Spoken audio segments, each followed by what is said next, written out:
Hello and welcome everyone, welcome to the platform of agriculture वाला। आप सभी का आज की इस वीडियो में स्वागत है। और हम लोग यहाँ पे बात करने जा रहे हैं कि UP triple S C AGTA आयोग के द्वारा जो डॉक्यूमेंट वेरिफिकेशन का प्रोसेस है, इसको ऑनलाइन ही हो चुका है कंप्लीट तरीके से। अभी आप सभी लोग यहाँ पे जाके आयोग की वेबसाइट पे जाके आप अपने डॉक्यूमेंट्स को अपलोड यहाँ पे कर सकते हो। ये डिटेल में वीडियो रहेगा, यहाँ पे वन बाई वन आपको मैं स्टेप बताऊंगा किस तरीके से आप यहाँ पे अपने डॉक्यूमेंट को वेरीफाई कर सकते हो और बिना कोई भी एरर करे किस तरीके से आप सही तरीके से आप अपने डॉक्यूमेंट को यहाँ पे अपलोड कर सकते हो। सबसे इंपॉर्टेंट बात निकल के आती है कि जब भी हम यूपी ट्रिपल सी एजीटीए जो आपका प्रोसेस है पूरी तरीके से अब ऑनलाइन है, ऑफलाइन का इसमें कोई भी किसी तरीके से अगर दस्तावेज आप पेश करते हो तो वो मान्य नहीं है।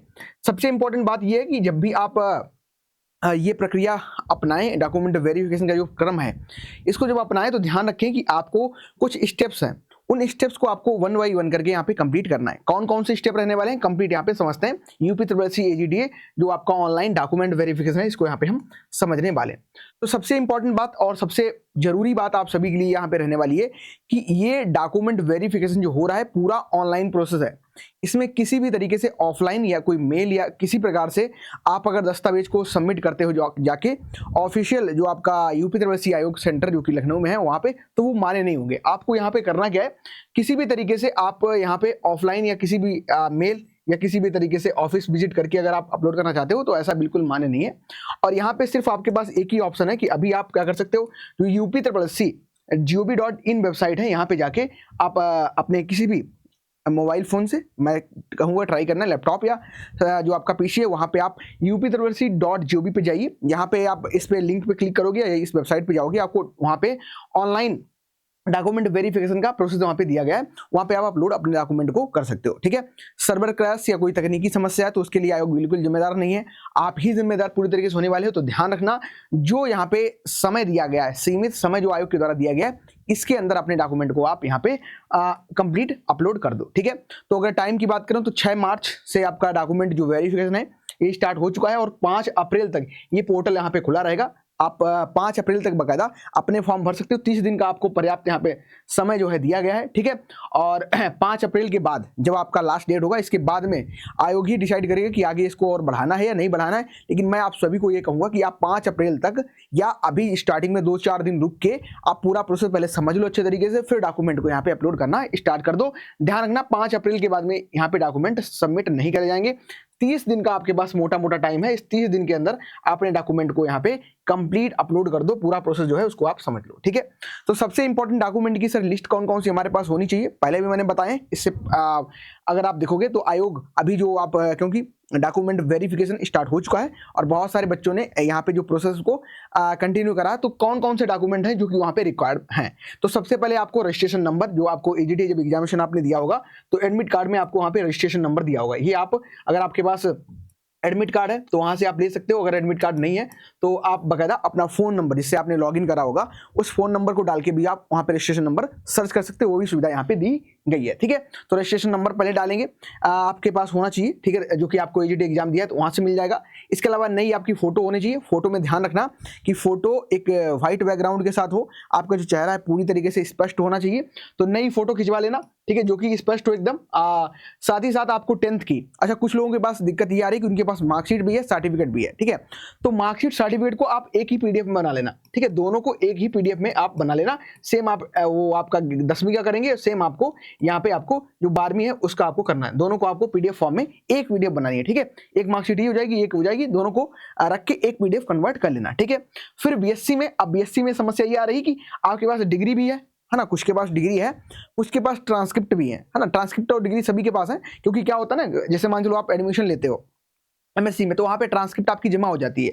तो कुछ केस में डिग्री भी है, कुछ के पास ट्रांसक्रिप्ट भी है, कुछ के पास सेमेस्टर जो रिजल्ट है वो सभी के पास होंगे। तो आप सिंपल एक काम करिए, अपनी बीएससी की डिग्री को यहाँ पे लीजिए, डिग्री के साथ साथ आपके जो भी सेमेस्टर के रिजल्ट है इनको लीजिए और एक पीडीएफ में इनको सभी को मर्ज कर दिए। सबसे ऊपर आपको डिग्री रखनी है, फिर आपकी 8 सेमेस्टर के जो सर्टिफिकेट है इनको यहाँ पे, यानी कि रिजल्ट जिनको हम बोल सकते हैं वो लगाने हैं।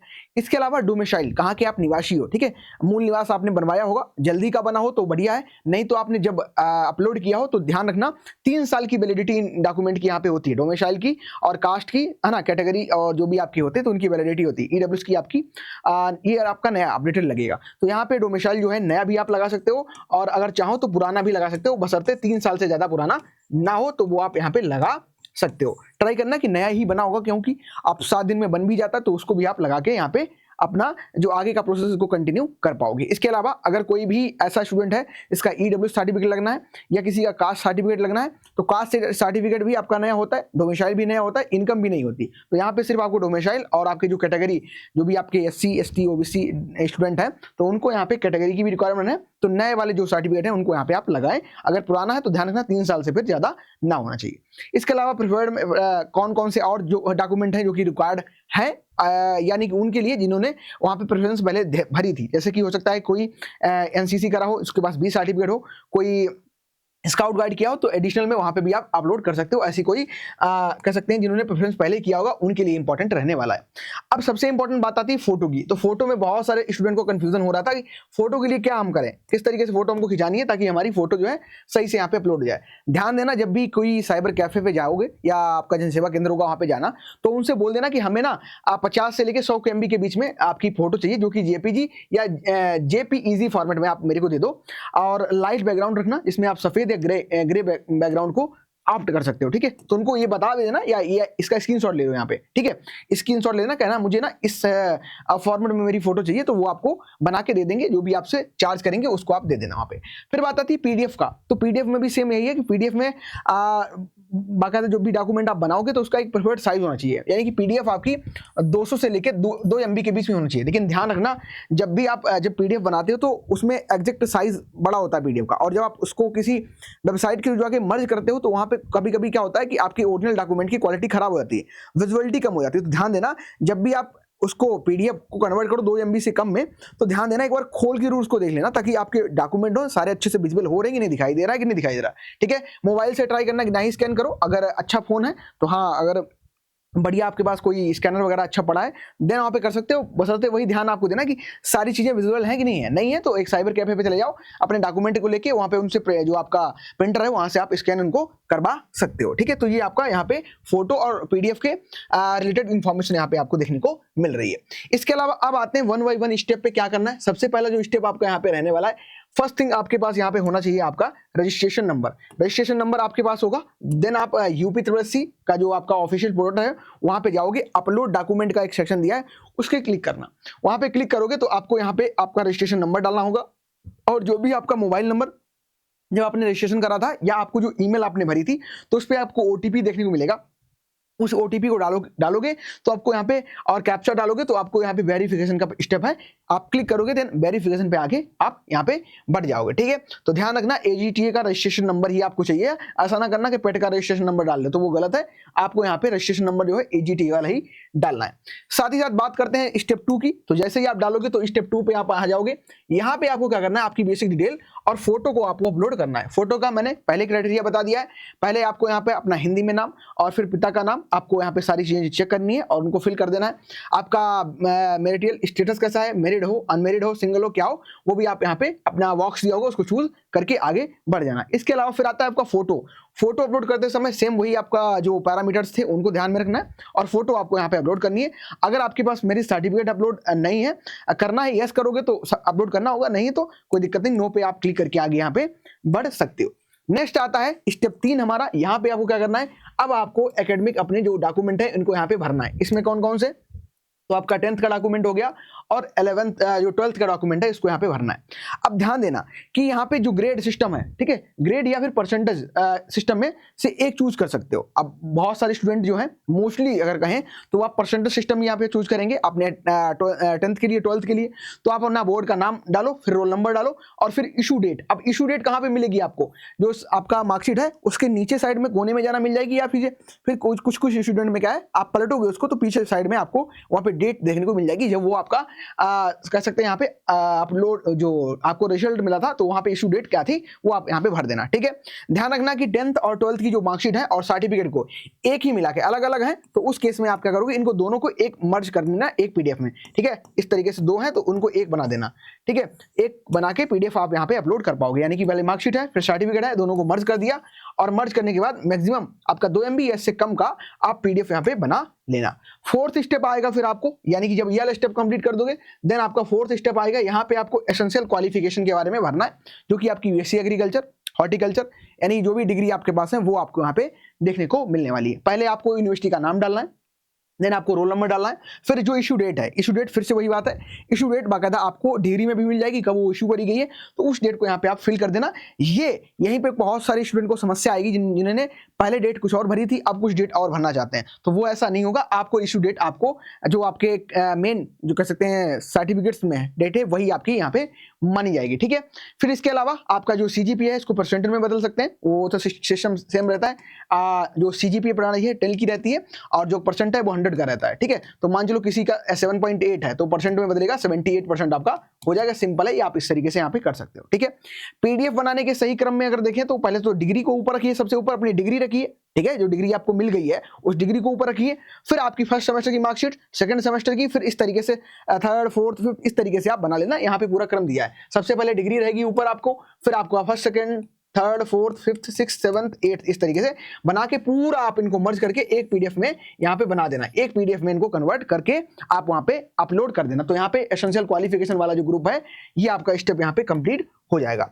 इसके बाद फिर आता है आपका अदर इंपॉर्टेंट फिफ्थ स्टेप में, तो यहाँ पे आपको अभी भरना है आपका डोमिसाइल भरनी है, आपको कैटेगरी अपनी डालनी है, और जो भी आपकी आपने प्रेफर पहले करा था कि आपके पास ये सर्टिफिकेट है तो उनको भी आपको यहाँ पे डालना रहेगा, ठीक है। डोमिसाइल और कास्ट में आपको इशू अथॉरिटी कौन किया है, तो SDM किए होंगे, तहसीलदार किए होंगे, और इशू डेट का भर देना है, और सर्टिफिकेट नंबर आपको यहाँ पे भर देना है। 3 चीजें, इशू डेट आपको और किसने किया है, अथॉरिटी कौन है, और इसका नंबर क्या है, तो ये आपको यहाँ पे भरना है। EWS के केस में आपको EWS है 31 मई 2024 से पहले का अनिवार्य है, तो इसको ध्यान रखना। और NCC और आर्मी के सर्टिफिकेट में अगर आपने यस किया है तब आप B सर्टिफिकेट को यहाँ पे अपलोड कर सकते हैं। कुछ के पास ऐसा है तो वो अपने B सर्टिफिकेट को यहाँ पे अपलोड कर देंगे। EWS कास्ट और डोमिसाइल भर दें, इसके अलावा आपके पास जो भी प्रेफरेंशियल डॉक्यूमेंट है उनको आप यहाँ पे भर सकते हो, ठीक है। तो ये कुछ चीजें हैं जिनको आपको ध्यान रखना है, ये पूरा स्टेप आपको कंप्लीट करना है।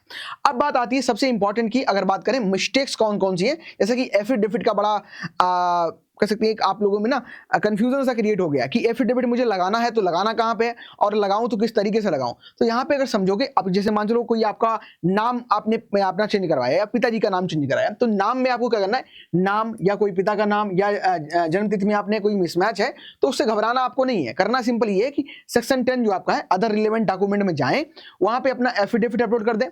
एफिडेविट अपलोड कर देंगे, उसके बाद में आपको यहाँ पे क्लेरिफिकेशन देने को होगा कि एफिडेविट में क्या आपको यहाँ पे सुधार हुए हैं। रीजन या क्लेरिफिकेशन का आपको ऑप्शन मिला है, उसमें लिख दें स्पष्ट रूप से कि आपने फादर के नेम में करेक्शन करा है, अपनी डेट ऑफ बर्थ में करेक्शन करा है, जो भी आपका रीजन रहा हो उस रीजन को लिख दें। तो घबराने वाली बात नहीं है, एफिडेविट अपलोड करो, एफिडेविट में तो सारी चीजें मेंशन होंगी, लेकिन उसको क्लेरिफिकेशन वाले सेक्शन में एक बार फिर से क्लियर भर दें। अगर नहीं कर पा रहे हो तो सिंपल तरीके से आप एक कमेंट छोड़ देना, यहाँ पे हम आपका क्लेरिफिकेशन है उसको लिख देंगे, तो वहां से भी आप अपना कॉपी करके वहां पे लिख लेना जाके, ठीक है।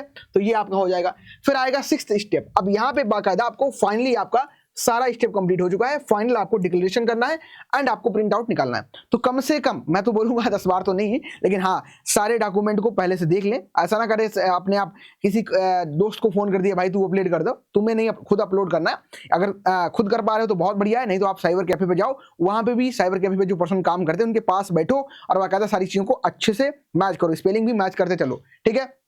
तो क्रॉस चेक जरूर कर लें, प्रीव्यू वाले बटन दबा के आप PDF को जूम करके पढ़ लें कि क्लियर है कि नहीं है। खुद ही नहीं पढ़ पा रहे दूसरा क्या ही पढ़ पाएगा आयोग में, तो अगर खुद पढ़ पा रहे तो वो भी पर्सन पढ़ पाएगा, ठीक है। तो वेरिफिकेशन कोड डालेंगे वहां पे और फाइनल सबमिट पे क्लिक करेंगे तो आपको प्रिंट वहां पे प्रिंट करने का ऑप्शन खुल जाएगा, और प्रिंट करके आराम से आप अच्छे तरीके से उसको रिव्यू करें, प्रीव्यू कर लें, और कोई भी अगर कोई समस्या उसमें है तो फिर से उसको सही करके यहाँ पे अपलोड करें। देन आफ्टर आप फाइनल सबमिट पे क्लिक करें और फिर आपको एक प्रिंट आउट मिलेगा, उस प्रिंट आउट को जरूर निकाल लें, ठीक है। ऐसी कौन कौन सी मिस्टेक है जो कि आपको नहीं करना है। पहली बात तो आपको लास्ट डेट का बिल्कुल इंतजार नहीं करना है कि पता ले लास्ट डेट आएगी तब भरूंगा, है ना, और सब लोग भर जाएंगे तब भरूंगा, ऐसा नहीं करना है। पहले भर लेना थोड़ा जल्दी। लेकिन अभी भी स्टार्टिंग में क्या हो रहा है, सर्वर क्रैश हो रहा है बार बार, कुछ स्टार्ट हुआ था तभी हो गया था, तो ट्राई करना कि अभी रुक जाओ, आजकल 2 दिन रुक जाओ, बाद में भरना स्टार्ट कर देना, या कुछ लोगों ने भर भी दिया होगा तो ध्यान देना। मोबाइल स्कैनर का यूज ना करें, कभी कभी होता है कि हम अपने फोन का इस्तेमाल करते हैं, फोन में स्कैन भी कराते हैं, तो बहुत सारे ऐसे एप्लीकेशन है जिनसे सही अपलोड नहीं हो पाता, और अगर स्कैन भी हो जाता तो जो पीडीएफ का नाम होता है ना, उसमें नाम में आपको पता नहीं क्या नंबर जैसे लिख जाते हैं। तो ट्राई करो कि पीडीएफ को रीनेम भी कर लो, जैसे आपने 10th क्या स्कैन कराया उसको 10th सर्टिफिकेट नाम दे दो, है ना, मर्ज नाम दे दो, इस तरीके से नाम दे दो। यानी कि मोबाइल से स्कैनर का यूज ना करें, अगर साफ स्वच्छ है तो कर लो, कोई दिक्कत वाली बात तो वैसे तो नहीं है, बशर्ते ध्यान रखना पड़ेगा आपका जो फाइल में है, ठीक है। तो फाइल को हमेशा जब भी भरें तो रीनेम करा के भरें। जैसे कि मान लो आपका 12th का फाइल अपलोड करा है तो उसमें रीनेम कर दें, 12th मर्ज कर दो, इस तरीके से। कोई भैया गलत फेक सर्टिफिकेट अपलोड मत करना, क्योंकि भविष्य की बात है, और गवर्नमेंट जॉब ले रहे हो, यहाँ पे कोई काउंसलिंग नहीं करा रहे हो, दोबारा से सही हो जाएगा, है ना। और ध्यान रखना कि बहुत अच्छे तरीके से, बहुत सावधानी पूर्वक सारी चीजों को करना। कोई फेक डॉक्यूमेंट पहले तो मैं बोलूंगा अपलोड ही मत करना। अगर नहीं कोई डॉक्यूमेंट है, अभी कुछ ऐसा है आपको लग रहा है कि नहीं सर इससे मेरा सिलेक्शन रुक सकता है, तो उस केस में एफिडेविट या अभी आपके पास टाइम है उस चीज को सही करा के यहाँ पे अपलोड करो। जाली या फेक वगैरह नहीं अपलोड करना है, ठीक है। इसके अलावा डाटा मिसमैच होने पर एफिडेविट ना लगाएं, है ना। पता ले डेट कोई और है, बना कुछ और डेट में है, भर कुछ और डेट रहे तो कतई ब्लंडर कर रहे हो, ये सब नहीं करना है, ठीक है। तो इन मिस्टेक्स से बचें।